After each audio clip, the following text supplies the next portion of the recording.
Lady vous écoute, nous parlons de l'entrepreneuriat de la diaspora. C'est une alternative à l'immigration clandestine, entre autres. Ça n'est pas que le seul intérêt, il y en a plusieurs. Restez bien avec nous pendant ces 26 minutes. Nous allons recevoir nos invités sur le plateau. Monsieur, à ma droite, bonjour. Vous êtes Papa One, co-directeur de Fanadi Entertainment. Bonjour. Bonjour Lady. Merci pour votre présence sur le plateau. Vous êtes de passage à Paris, vous arrivez du Mali, vous allez repartir, mais vous avez trouvé le temps de venir nous parler de ce beau projet. Avec nous sur le plateau aussi, nous avons Fatoumata Yaranangoré, chargée de mission communication, éducation, formation à la délégation du Mali auprès de l'UNESCO. Je n'ai rien oublié, n'est-ce pas? Tout à fait, Lady. C'est parfait. Merci à vous. Et à vos côtés, nous avons Boubou Doucouré, qui est coordinateur de ce beau projet qu'est Diaspora Entrepreneurship. Bonjour. Bonjour. Alors, je vous laisse la parole. Ce projet nous a été présenté comme, entre autres, une alternative à l'immigration clandestine. Mais je le disais en introduisant cette émission, ça n'est pas que l'objectif principal. En tous les cas, il y a un lien avec votre présence sur ce plateau, c'est que c'est de la télé-réalité. Oui, Lady. Donc, de la télé-réalité. Télé-réalité, c'est juste l'aspect communication. C'est juste le vecteur qui nous permet de communiquer via la télé. Donc, c'est comme ça, on a mis pour nous, on traduit la télé-réalité comme ça. Mais sinon, en fait, Diaspora Entrepreneurship, c'est un concept qui vise à favoriser le retour de nos compatriotes maliens établis en France ici. Donc, pour un retour, pour entreprendre dans leur pays d'origine, investir, qu'est le Mali, donc pour être financé. Parce que nous, on a quand même mis un processus en place qui leur permet d'être financés par des partenaires qui nous suivent. Donc, nous-mêmes étant issus de la diaspora, on était ici, donc après 17 ans, on a décidé de rentrer. Donc, les difficultés que nous, on a reçues, qu'on a eu au Mali, on évite que ces personnes-là qui sont prêtes à aller investir chez eux au Mali, on les évite ces difficultés. Qu'ils n'arrivent pas au Mali, leur pays d'origine, comme s'ils arrivaient au pôle Nord. Exactement. Voilà, bon, alors, qu'est-ce qui va se passer à Montreuil, hein, si tout le Mali s'en va quand même? C'est une question peut-être existentielle. Y avez-vous pensé seulement, vous? Non, mais tout le Mali ne va pas y aller. Mais il est important aujourd'hui qu'on comprenne qu'il est important que les jeunes de la diaspora rentrent au Mali. C'est des transferts de compétences, c'est beaucoup de choses. Et ce qui est intéressant dans ce projet, en fait, c'est la durabilité. Parce qu'au-delà de tout l'aspect qu'il y a, les projets, une fois sélectionnés, ils iront au Mali déjà pour rester environ 1 mois et demi, accompagnés par des incubateurs pour leur permettre de mettre en place un plan d'affaires.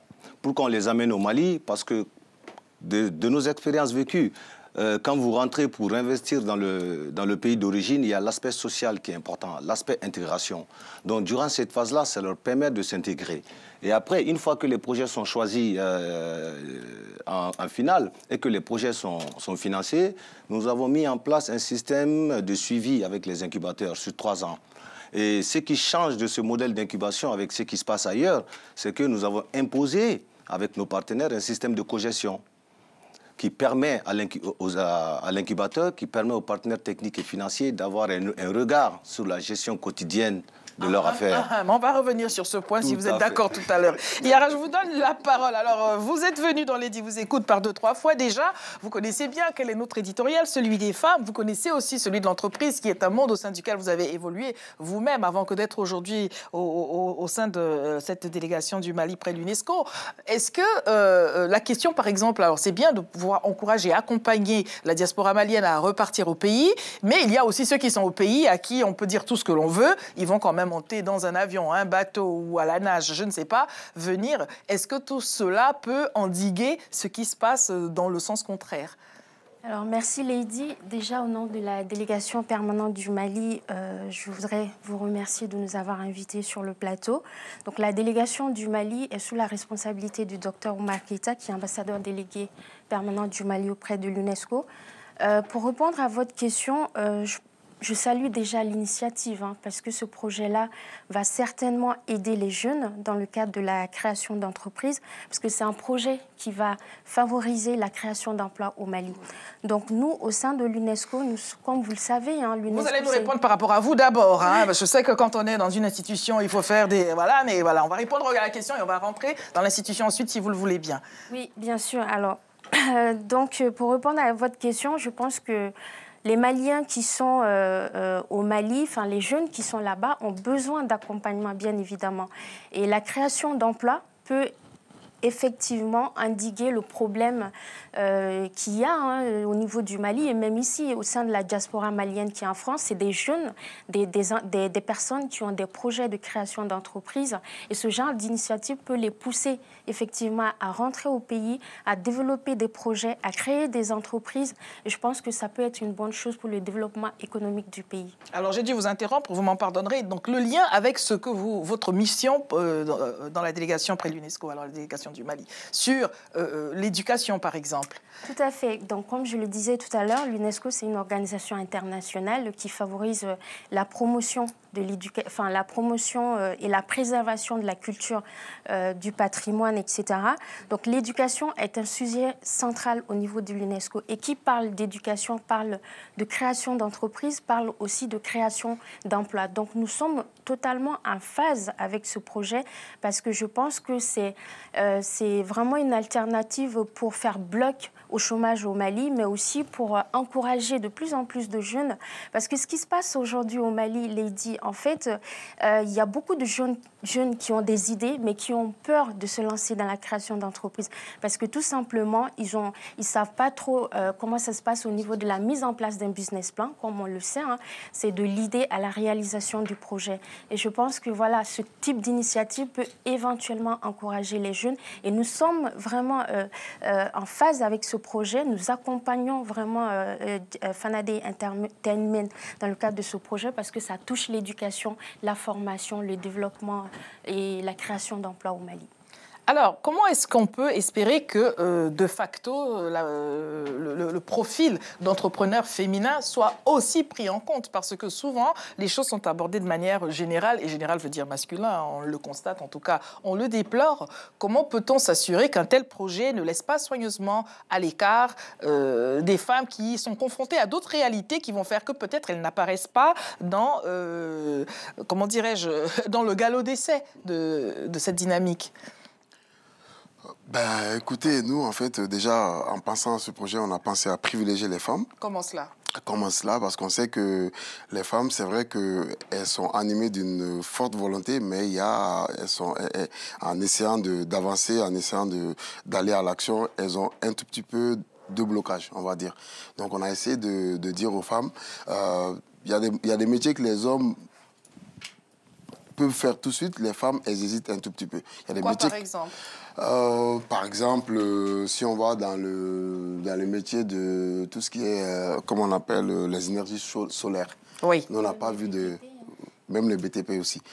On n'a pas vu dans les trucs, parce qu'on a reçu pas mal de candidatures, et on n'a pas vu les femmes dans ce secteur-là. Donc, ce qui fait qu'il y a des secteurs, ce n'est pas visé par les femmes.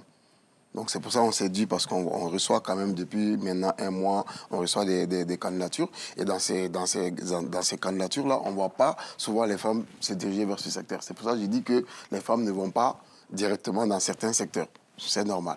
Donc, voilà. Et tu peux y aller. Hein. Ouais, mais juste pour compléter, en fait, on est allé même plus loin. Parce que avec la validation des critères d'éligibilité, il faut le dire, c'est très clair, les candidatures féminines sont encouragées et privilégiées. Alors comment sont-elles encouragées? Parce que de le dire, c'est une chose, non, justement, mais y a-t-il je vais vous dire, par exemple, je vais vous donner un exemple oui. très simple que tout le monde peut comprendre, c'est que les évaluations sont faites à point égal, c'est la femme qui passe.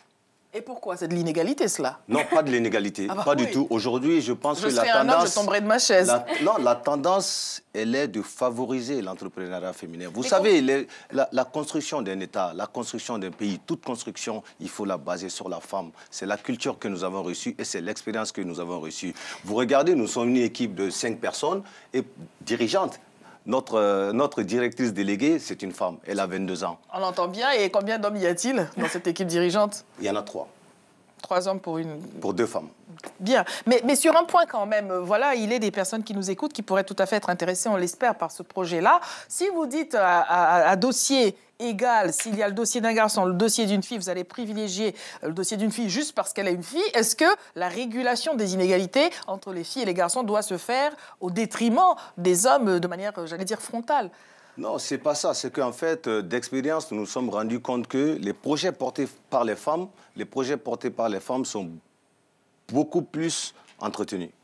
Les femmes, elles n'entreprennent pas beaucoup. Mais quand une femme entreprend, elle y va jusqu'au bout. D'accord? Êtes-vous d'accord, Yara? Ah oui.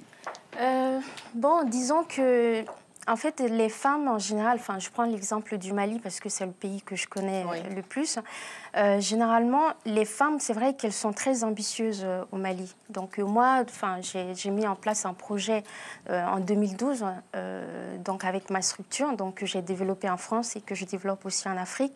Donc, c'est-à-dire qu'il y a eu des moments où j'ai été découragée par le système, par pas mal de choses et quels au Mali. étaient les obstacles d'ailleurs pour que justement chacun puisse Alors les obstacles, bon, je ne vais pas vous mentir, les hommes, hein, il y a souvent des hommes qui disent bon, c'est un projet porté par une femme, est-ce que ça, voilà, vous n'avez pas le courage d'aller jusqu'au bout, etc. C'est de l'intimidation donc. Ça aussi, on peut le dire. Oui. Donc, il y a aussi le fait que, par exemple, dans les pays comme le Mali, où voilà, la femme doit tout simplement rester à la maison, elle doit s'occuper de son mari et de ses enfants.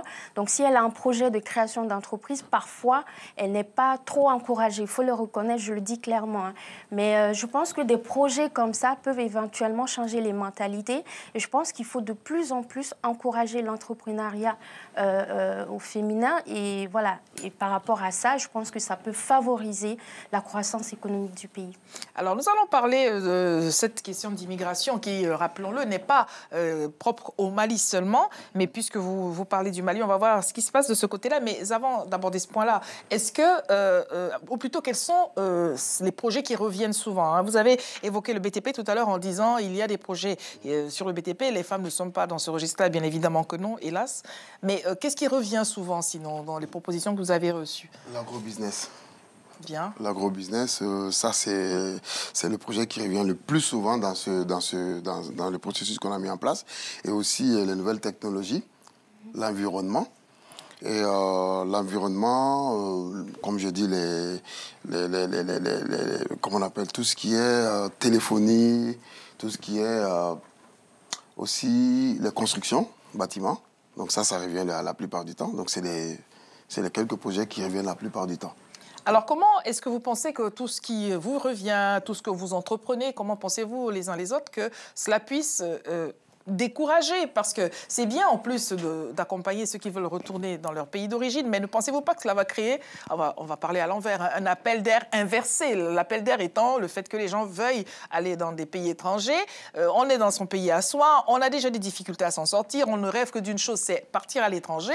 Et en plus, on veut le faire d'autant mieux que ceux qui sont à l'étranger ne restent pas là-bas, ils viennent ici, ils ont été accompagnés eux, ils ont fait des études eux, donc résolument, on n'a plus de place ici. Parce que vraiment, ça vient exacerber notre mal-être. Lady, je vais vous raconter quelque chose. Nous, déjà, à l'origine, donc, on était ici en France, après 17 ans. Mon associé, Ander Babadiara, qui est au Mali. Donc, on est partis ensemble avant qu'eux, ils sont partis avant moi, avant un tout petit peu. Donc, nous, quand on est rentrés, c'était dans les grosses difficultés. Donc, on est rentré maintenant, on a mis des concepts en place. Ce n'est pas notre premier concept, on a notre 5e concept. On a fait des concepts pour la danse, le chant, la comédie, le travail. Et comme la culture ne rapportait pas vraiment, vous êtes passé c'est même pas ça, parce que tout ce qu'on fait, c'est des productions à fort potentiel de création d'entreprises, d'emplois, oui, de formation et d'insertion professionnelle. Bien. Donc, on a vu qu'à chaque fois qu'on met un concept, il y a des emplois, il y a des gens qui arrivent à suffisance, qui arrivent à vivre de leur art. Donc, nous, en fait, on a pensé à mettre en place la case des métiers qu'on fait avec le ministre de l'Emploi et de la Formation professionnelle, de la Jeunesse et de la Construction citoyenne, M. Mohamed Babi, qui est le parrain. Avec le ministère ou avec le ministre? Avec le ministère, dont le ministre est le parrain. Donc, c'est le ministre qui, voilà, donc c'est sous ta direction. Les ministères restent les ministres... Voilà, donc on en est à notre 2e édition. Et là, on a créé pas mal d'emplois à travers ce projet. Ce projet, parce qu'on prend les personnes qui évoluent dans le même secteur d'activité, on les accompagne dans une formation, dans la mise en relation avec les entreprises. Et à la fin, c'est une entreprise qui embauche les lauréats qui ont gagné. Mais alors, monsieur, pardonnez-moi, sur ceux qui sont déjà là, qui, eux, eux, n'ont pas eu l'opportunité d'aller faire des études à l'étranger, pour retourner dans leur pays d'origine, qui ont déjà des difficultés sur place. La question était, comment est-ce que cela ne pose pas un préjudice, on va dire, supplémentaire? Ça n'est pas l'intention, mais ça peut le devenir à leurs conditions. Oui, parce que c'est ceux-là qui... Non, ceux qui sont dans les pays d'origine, qui veulent partir à l'étranger. Nous parlons quand même d'immigration clandestine aussi. Comment est-ce que le retour, bien accompagné qui plus est, de ceux qui étaient à l'étranger ne va pas... Alors, je vais être très honnête. Nous, on va essayer de contribuer à notre manière. Mais on ne peut pas arrêter complètement ce processus-là. Alors, on va parler de votre manière à vous. Alors, notre manière, c'est qu'on a pensé à faire appel aux porteurs de projets qui sont ici, qui ont acquis des compétences, qui ont développé des expertises, qui ont un savoir-faire. Nous, on les invite à aller, en fait, mettre leurs projets en place dans leur pays. C'est pour créer des emplois dans leur pays. Des personnes qui sont les emplois qui vont être créés, c'est des personnes qui sont au Mali, qui demandent juste à avoir ces compétences-là, à avoir la formation que les personnes de la France quittent la France pour aller au Mali. Donc, ils vont bénéficier de là. Donc, les emplois qui vont être créés vont les concerner. S'il y a une entreprise qui est créée, qui doit embaucher 20 à 25 personnes, ça concernera les personnes, les locaux qui sont là-bas. Donc, voilà. Alors, est-ce que vous pensez que tout cela peut donner envie à ceux qui veulent partir de ne pas partir? Bien sûr. Oui, bien sûr, on pense que ça peut donner envie de ne pas partir. Parce que déjà, ceux qui vont revenir vont venir avec une expérience. Ils vont la partager. Mais alors, avant le retour de cela, n'y a-t-il pas déjà sur place des personnes qui ont de l'expérience, des savoirs et un certain nombre de choses? Et on voit que ça ne suffit pas. Comme il le disait, nous sommes à notre 5e concept. Et nous avons développé déjà pas mal de concepts pour retenir ces gens-là. Et on a réussi à le faire. On a réussi à le faire. Le premier concept, c'était Kalsanga.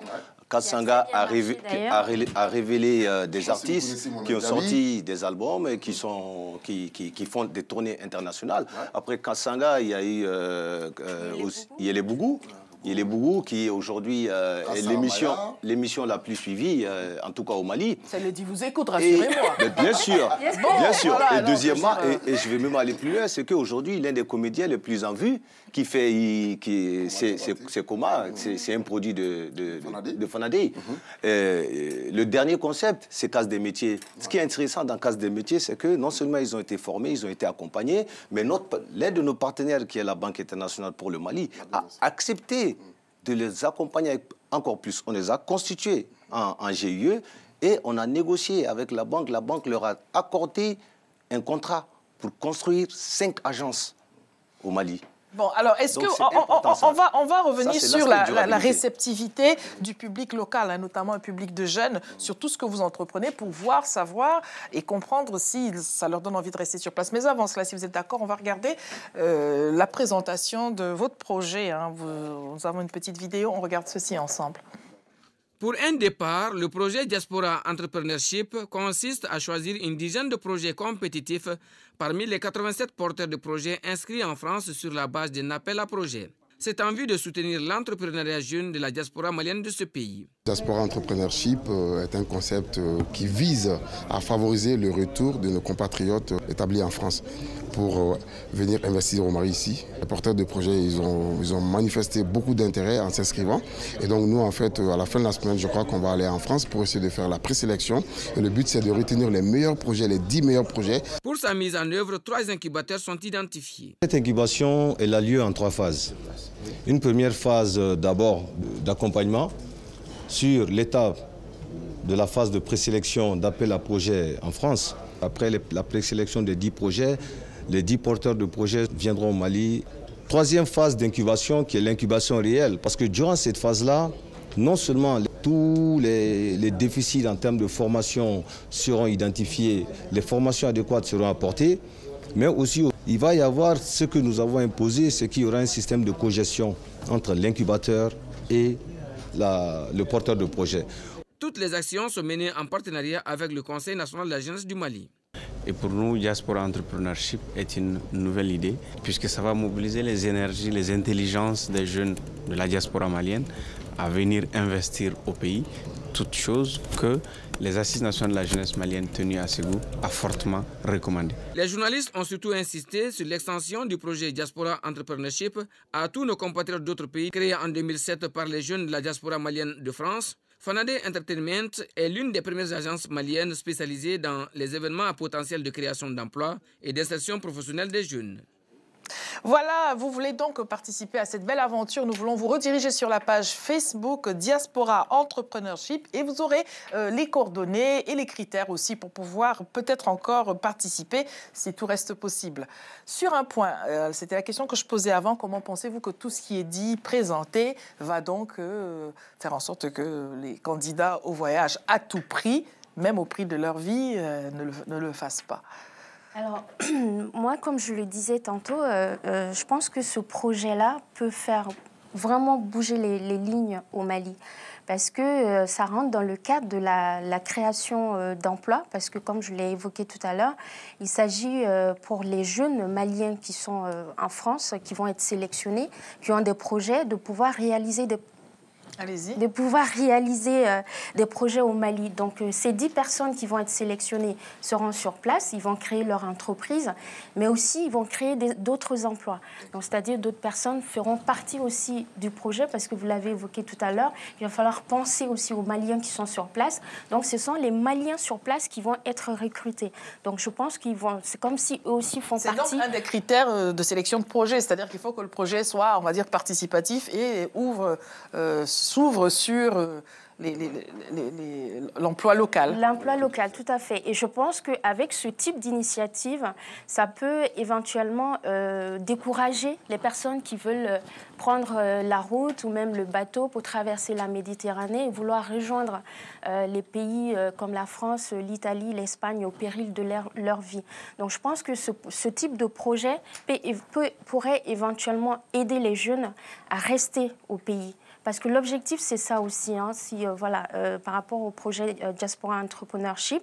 Donc, une fois que le projet est en place, enfin, ces différents projets sont en place, je pense que ça peut éventuellement dissuader les jeunes à quitter le pays pour aller dans les autres pays à l'étranger. Alors, ceux qui sont déjà à l'étranger courent pour venir, c'est plus la peine de partir. Ouais. Pour nos téléspectateurs tout de même, alors qu'est-ce qui reste possible au moment où nous allons diffuser cette émission? Est-ce que ça y est, c'est terminé, vous êtes reparti au Mali, ou est-ce qu'on peut encore vite aller sur Facebook, vous envoyer un dossier, que faut-il mettre dans le dossier? Qu'en est-il?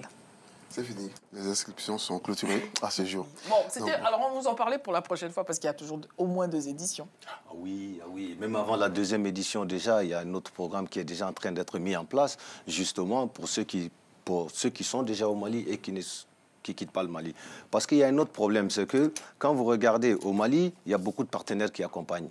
Mais la cible elle-même, la population, les jeunes ne sont pas au courant des modèles d'accompagnement qui sont sur place. Donc, nous devons faire un travail déjà à ce niveau-là pour vulgariser l'information. Et deuxièmement, souvent, ils ont des bons projets, mais tout le monde n'a pas été à l'école au Mali. Et quand on veut travailler sur l'emploi, quand on veut participer à la création d'emplois, il faut surtout travailler dans un pays comme le Mali où il n'y a pas beaucoup de scolarisés, où il y a des sous-scolarisés, sur la cible qui n'a pas été à l'école. Donc, nous sommes en train de développer un programme justement à ce niveau-là, pour accompagner ces gens-là aussi. Donc, avant la 2e édition, on fera autre chose. Alors, une question se pose tout de même. Est-ce que cela veut dire que ceux qui sont au Mali, qui auraient voulu partir à l'étranger parce qu'ils voudraient, comme on dit, se chercher, on l'espère se trouver, sont condamnés à être des subalternes dans les projets qu'apportent ceux qui viennent de France?